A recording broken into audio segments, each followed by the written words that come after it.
धनी सब गलत हियारी चले के बाटे भोले बाबा के दुआरे। अच्छा अरे हाँ हो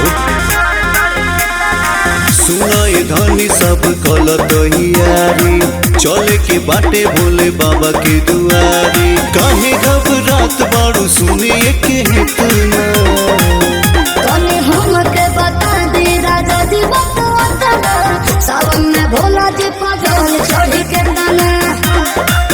तने हमके बता दे राजा जी बता सावन में भोला जी पागल चढ़ के तना।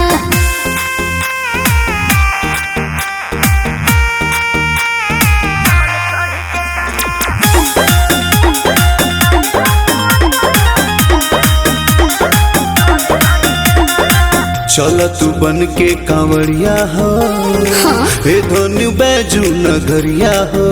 अच्छा पेनी के गिरुआ हसड़िया हो पैदल पूरा डगरिया हो।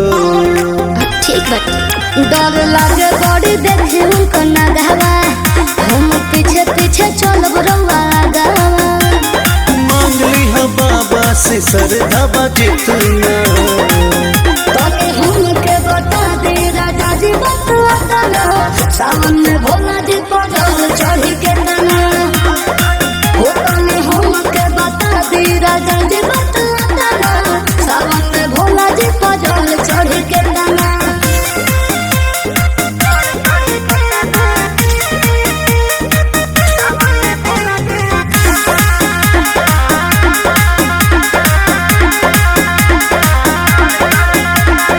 शिव जी पे ढर बूझे जल हो हाँ? सारा समस्या होई हल हो।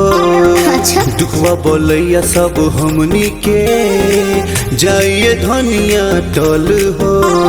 ठीक बाजी बात बुझे कनी साहित्य कर हम जे अभी कनी नया बानी हम जे। बाते बात कहीं में कर अब लेट ना